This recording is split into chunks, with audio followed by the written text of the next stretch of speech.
안녕하세요, 여러분. 책 읽어주는 작가 윤소희 책 속의 라방입니다. 여러분을 환영합니다. 오늘은 나무도 느끼고 생각한다고 라는 제목으로 나무에 대한 이야기를 해보려고 그래요. 나무에 관한 책을 소개해 드리려고 합니다. 네, 반갑습니다. 안녕하세요. 네, 반가운 얼굴들 보이네요. 반갑습니다. 네, 또 오셨군요. 반갑습니다. 오늘 토요일이었는데 여러분 어떻게 지내셨어요? 좋은 일들 있으셨나요? 네, 하트 감사합니다. 오늘 저는 막내 아이 생일 파티를 해줬어요. 그래서 한 10명 가까이 되는 아이들을 초대해서 아이 생일 파티를 해줬는데, 네. 웃으시니까 좋은데요. 네, 감사합니다. 근데 그 아이들 그냥 생일 파티라고 해서 그냥 웃고 떠들고 그냥 다 재밌게 지냈나 보다 하고 생각했는데 그 생일 파티 아주 짧은 한 2시간 정도 되는 생일 파티를 보면서 네, 산에 다녀오셨군요. 네, 컵케이크 얘기 들으셨군요. 네, 컵케이크 사건도 재밌었지만 그 아이들이 아직 어리지만 참 어른들 세상이랑 그렇게 다르지 않구나 하는 생각을 했어요. 친구의 생일 파티에 초대돼서 온 아이들 한 사람 한 사람의 표정이나 또는 태도 같은 거를 지켜보다 보니까 이 아이들 세계도 어른들 세계랑 그다지 다르지 않고 어쩌면 좀 더 복잡하고 미묘할 수도 있겠다 하는 생각을 했어요. 그래서 많은 생각을 했는데 언젠가 오늘 이 소재를 가지고 글로 녹여내서 글을 쓰고 싶다는 그런 생각을 했습니다. 그래서 아이들의 세계에 대한 이야기를 언젠가 또 글로 한번 써볼게요. 네, 반갑습니다. 일찍 오셨네요. 미국이라서 지금 시간 엄청 새벽일 텐데, 그죠? 네, 반갑습니다. 달빛님. 네, 오히려 더 솔직하고 얼굴에 드러나니까 정말 조금 무섭다는 생각도 살짝 들었어요. 네, 안녕하세요. 네, 그래서 오늘 이제 그 책 속의 라방 벌써 9번째 시간인데요. 네, 오늘은 그 제목이 나무도 느끼고 생각한다고 예요. 네, 안녕하세요.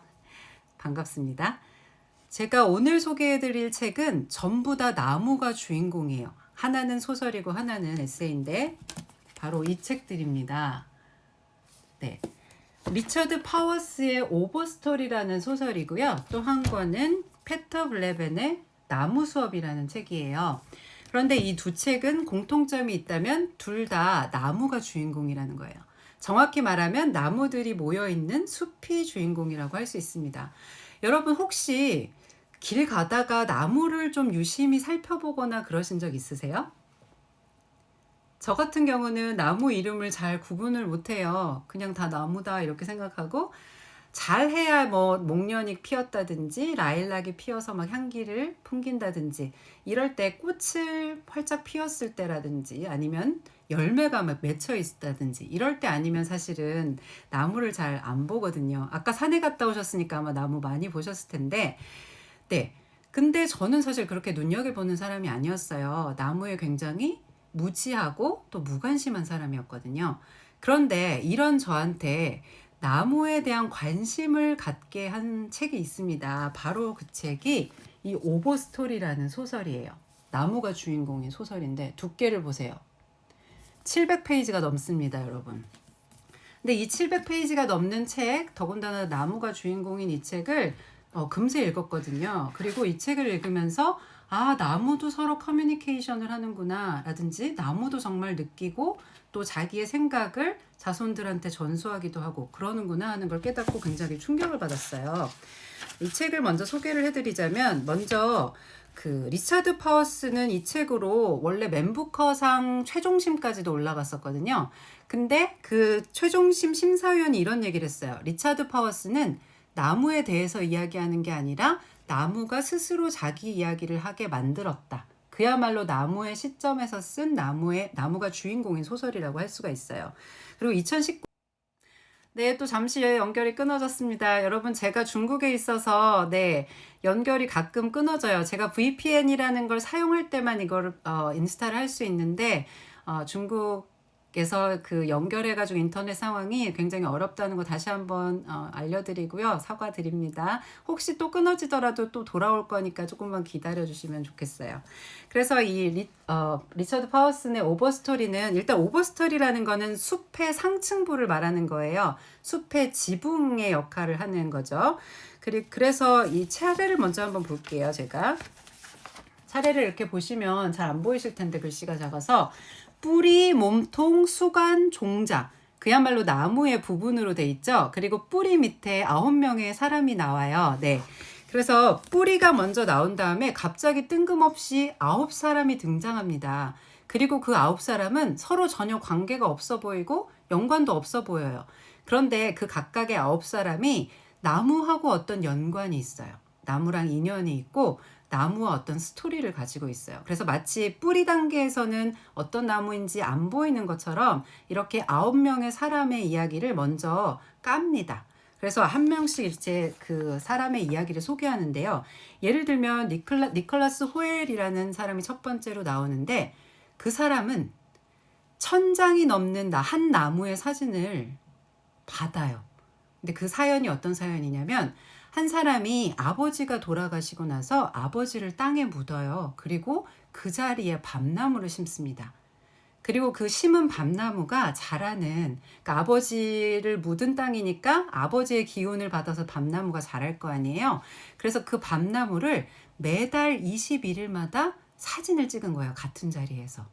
그러니까 나무가 굉장히 더디 자라지만 한 달에 한 번씩 사진을 찍으니까 조금씩 변화가 있겠죠. 그런데 나무의 수명이 사실 우리 인간의 수명보다 훨씬 길잖아요. 그래서 자기가 죽은 다음에 그 아들이 그 가업을 물려받고, 또 그 다음 아들이 또 물려받고, 그래서 100년치의 사진, 1년에 12장, 그러니까 1000장이 넘는 한 나무, 밤나무의 사진을 물려받는 사람이에요. 그러니까 밤나무랑 인연이 있는 사람인 거죠. 그리고 또 미미마 같은 사람은 이민자인데, 중국에서 온 이민자인데, 아버지가 어떤 족자에 있는 그림하고 그다음에 나무가 세공된 반지를 물려줘요. 그래서 거기에 대해서 무슨 뜻이 있을까 하고 궁금해하는 여자고요. 그 다음에 또 애덤이라는 사람이 있는데, 이 사람은 그 집에서 아버지가 아이가 태어날 때마다 태어나기 전에 그 아이 한 사람 한 사람의 나무를 심어줬대요. 그러니까 어떤 아이는 뭐 대추나무, 어떤 아이는 또 무슨 나무 해가지고 그 아이마다, 아이가 5명이었는데 첫째는 느릅나무, 둘째는 물풀의 나무, 제가 나무 이름도 잘 모르는데, 또 셋째는 아이언우드, 넷째는 단풍나무, 또 다섯째는 검은 호두나무. 그래서 그 아이마다 아이가 태어나기 전에 그 아이에 대한 소망을 품고 그 아이를 가장 닮았으면 좋겠다고 하는 나무를 심어줬대요. 그래서 그 주인공인 애덤은 자기 나무가 단풍나무라서 자라면서 늘 단풍나무랑 같이 정체성을 단풍나무에 두면서 그렇게 커왔어요. 또 어떤 사람들은 변호사랑 속기사인데 전혀 나무에 관해서 관심이 없던 저 같은 사람이었는데, 맥베스라는 연기를 하면서 거기에서 움직이는 숲을 재현하다가 나무에 관심을 갖게 됐어요. 또 더글러스라는 사람은 공군인데 비행기가 추락한 거예요. 근데 마침 반얀나무가 그 비행기 밑에 있어가지고 다행히 거기 걸리는 바람에 목숨을 구할 수 있었어요.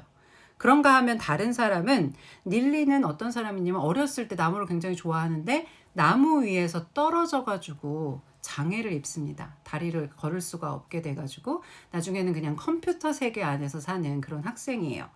그리고 또 8번째 사람은, 등장인물은 패트리샤라는 박사인데, 이 박사는 언어 장애가 있어요. 그리고 청각에도 좀 문제가 있어서, 그런데 그 식물에 대한 걸 연구를 하다가 식물들, 특히 나무들이 서로 커뮤니케이션 한다는 걸 발견한 거예요. 근데 이 박사 자체가 장애가 있는 사람이다 보니까 그 학계에서는 말도 안 돼, 무슨 나무가 커뮤니케이션을 해 하면서 인정을 해주지 않았어요. 그랬는데 나중에는 이제 그 사실이 사실인 것으로 밝혀져서 나중엔 인정받고 강연도 하게 되고 그렇게 되거든요. 그리고 이제 마지막으로 올리비아라는 사람은 원래 파티광이라서 맨날 파티하고 맨날 놀고 이러다가 어느 날 감전사고를 당해서 죽을 뻔했는데 그때 살아납니다. 그러면서 그때 약간 신비 체험을 하고 나무에 관심을 갖게 되는 거예요. 지금 보시면 9명이 각각은 어느 정도 나무하고 인연이 있지만 서로는 서로 전혀 연결되지 않는 그런 사람들이거든요. 근데 이 사람들이 나중에 마치 서로 상관없어 보이는 나무들이 큰 숲을 이루는 것처럼 하나의 이야기로 얽히게 됩니다. 잠시 후에 제가 얘기해 드리기로 하고요. 자주 끊기나 보네요. 또 끊기나요? 죄송합니다. 어쨌든 지금 제가 중국에서 방송하고 있기 때문에 연결이 조금 힘든데 양해하고 봐주셨으면 좋겠습니다. 네, 그래서 그 오버스토리에서 아까 그 9명 중에 그 패트리샤 박사가 나무의 커뮤니케이션에 대해서 연구했다 그랬잖아요. 그래서 그때 제가 소설을 읽을 때만 해도 이게 소설이니까 사실이 아닐 수도 있겠다. 하지만 어쩐지 저자가 굉장히 그 연구를 바탕으로 이미 되어 있는 연구를 바탕으로 썼을 것 같다. 근거 없이 쓰진 않았을 것 같다. 그런 생각을 하면서 호기심을 갖게 됐거든요.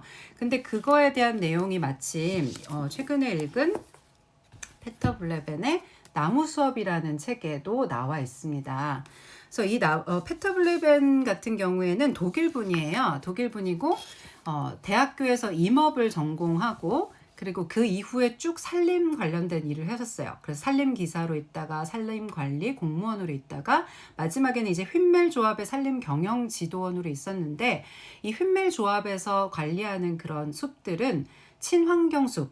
그래서 예를 들면 이제 막 기계로 벌목하잖아요. 무자비하게. 근데 이 숲에서는 나무와 말을 타고 들어가서 사람이 직접 나무를 이렇게 벌목하는 그런 친환경 숲이라고 합니다. 독일에도 사실 몇 개 되지 않는다 그래요.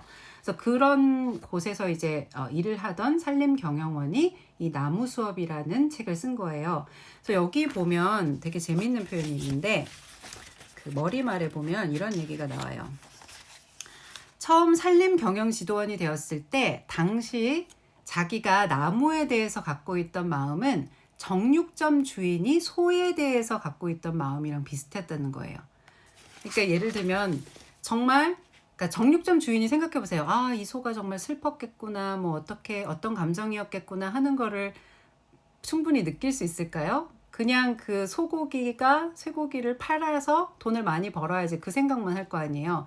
마찬가지로 자기도 그냥 산림경영지도원으로 있을 때 그냥 이 숲에서 이 나무들을 어떻게 팔아먹을까? 어디다 써먹을까? 어떻게 해야 돈을 더 많이 벌 수 있을까? 이 생각만 했었다는 거예요. 한 번도 나무가 살아있다. 나무가 느낄 수 있고 또 나무도 우리랑 비슷한 존재들이다. 이런 것들을 넷플릭스상 받았습니다. 2019년에.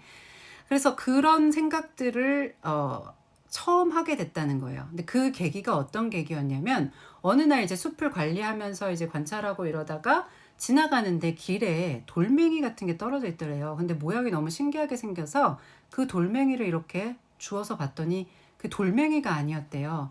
그러니까 나무를 자르고 그 그루터기가 남잖아요. 둥치만 이렇게 남는데 굉장히 오래돼서 이미 속은 되게 많이 썩었는데 그 그루터기의 테두리는 아직도 살아 있었다는 거예요. 그게 그러면서 신기하잖아요. 여러분 생각해 보세요. 우리는 입으로 밥을 먹죠. 나무는 어디로 영양분을 섭취하죠? 잎에서 광합성을 하잖아요. 그래서 이파리가 있어야지 그 광합성을 해서 양분을 얻을 수 있는데 다 잘려 나갔으니까 잎이 하나도 없어요. 근데 이 나무 그루터기는 어떻게 살았을까요? 신기하죠. 그 비밀이 어디 있었냐면 그 이웃하고 있는 나무들이 뿌리를 통해서 이 나무에게 영양소를 전달해주고 있었다는 거예요. 그러니까 그 숲 안에서는 서로 도와주고 이렇게 약한 자를 또 병든 자를 또 죽어가는 자를 서로 도와주고 살려주는 그런 역할을 하고 있었다는 겁니다. 정말 신기하죠. 그래서 이 페터 블레벤이 이 챕터를 나무의 우정이라고 붙였거든요. 나무들의 우정이라고. 정말 그러면서 거기서 숲은 제 아무리 허약한 구성원도 함부로 포기하지 않는다. 이렇게 얘기를 하고 있어요. 때로는 우리 인간 사회에서 사람한테도 좀 불필요하다 또는 쓸모없다 하면은 가차없이 포기해버리거나 잘라버리거나 그런 사회에서 우리 지금 살고 있잖아요. 근데 숲은 그러지 않는다는 거죠. 그 아주 죽어가고 나한테 도움을 줄 가능성이 없는 그런 나무에게도 자신의 영양분을 나눠주고 함께 살 수 있도록 그렇게 한다는 겁니다.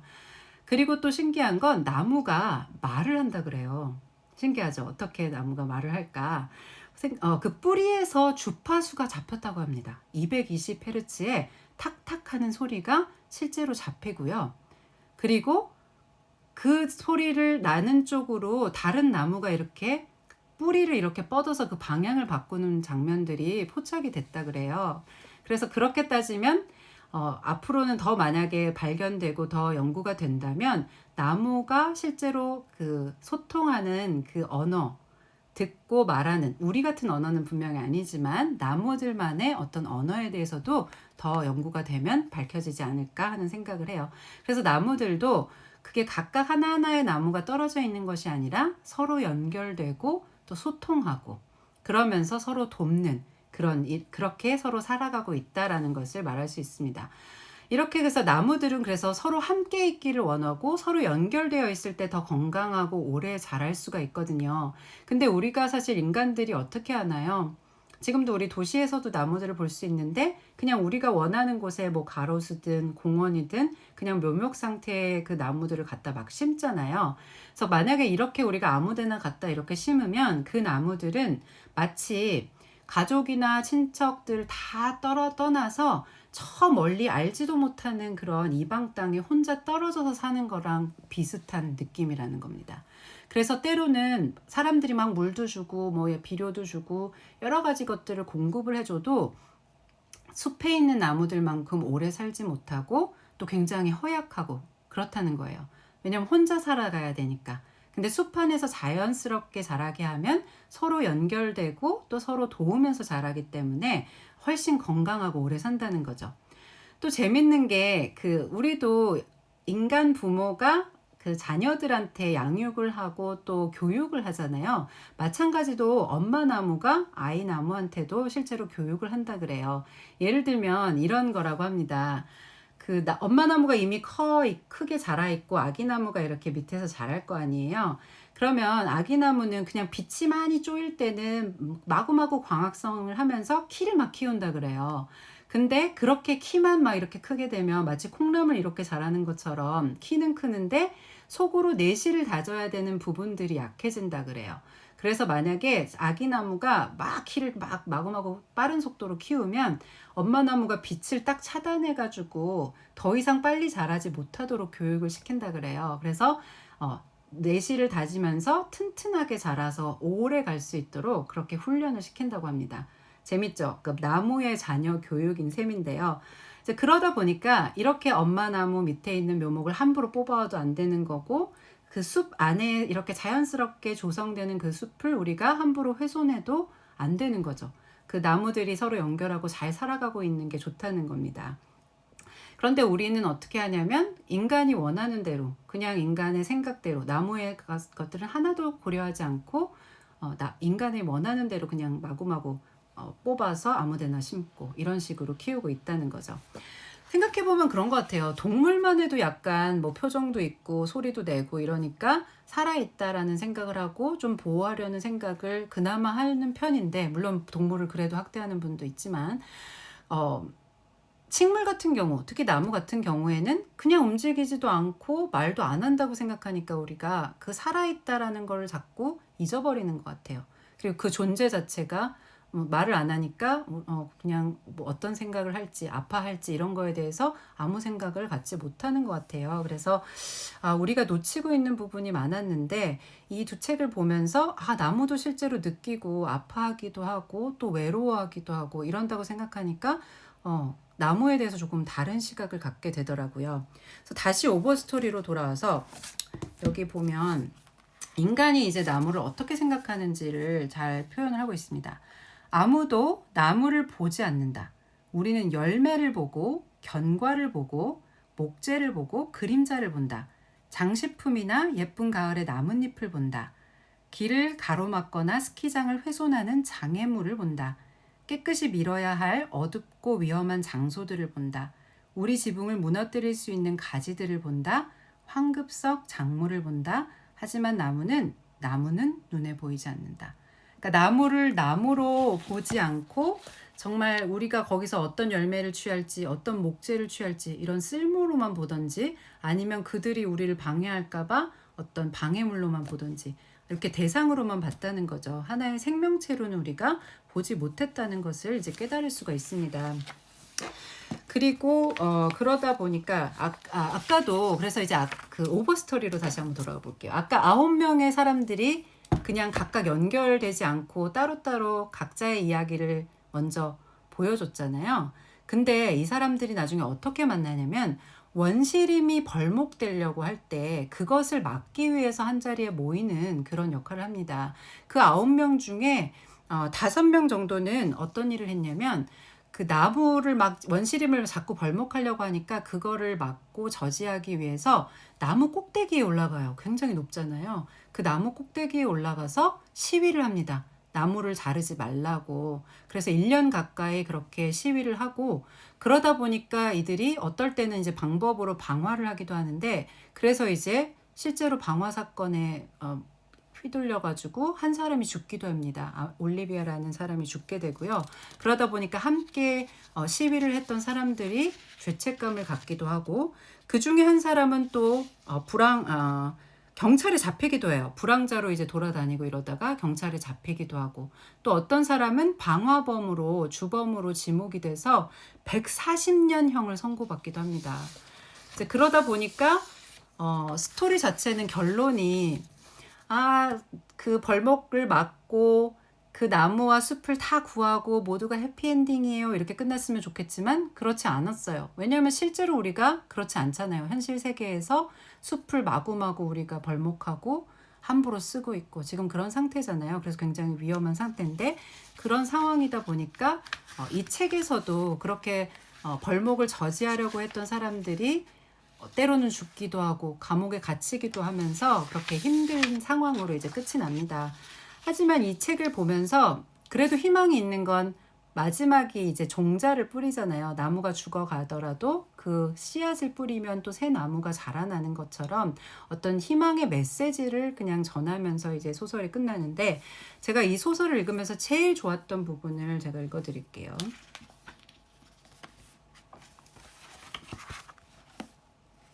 애덤이 했던 말이었는데 버텨 100년에서 200년 정도만 너희들한테는 어린애 장난 같은 거지. 너희는 우리보다 더 오래 살아남아야 해. 그러면 너희를 건드릴 사람이 아무도 남지 않을 거야. 이렇게 말을 합니다. 나무들의 수명이 굉장히 길잖아요. 저도 작년에 여행을 했을 때 수백 년 된 고목들을 보면서 굉장히 신기하고 그들이 굉장히 위험을 갖고 있는 것을 봤는데 인간은 사실 길게 살아야 100년 살까 말까 하잖아요. 그런데 나무들은 이제 오래 사니까 그걸 보면서 물론 이제 저도 나무보다 일찍 죽게 될 사람이지만 어떤 나무들 그 교만하게 굴고 자기들이 지배자인 양 교만하게 구는 인간들한테 야 니네들 그렇게 까불어 봐야 우리보다 오래 못 살잖아. 그리고 또 우리가 다 없어지면 너네도 결국에는 살 수 없잖아 하고 이렇게 말해주는 것 같아서 어느 정도는 시원하다는 그런 생각도 했고 저도 막 나무한테 막 응원하고 싶은 마음이었어요. 너희들 계속 버텨서 우리보다 오래 살아남아 이렇게 말해주고 싶은 그래서 응원해주고 싶은 그런 마음이 들었습니다. 그래서 제가 오늘 그 오버스토리 숲을 지키려고 하는 그 9명의 사람들과 그 숲이 생명을 이어가는 이야기 소설책이에요. 700페이지짜리. 그래서 오버스토리에 대해서 소개해드렸고 그다음에 산림 전문가죠. 그 페터 볼레벤이 나무에 대해서 아주 가까이 경험하면서 직접 본 것과 또 연구자들이 연구한 내용들을 바탕으로 썼어요. 그래서 그렇게 어렵게 되어 있지 않고도 재밌는 내용들이 많으니까 한번 읽어보시면 좋을 것 같습니다.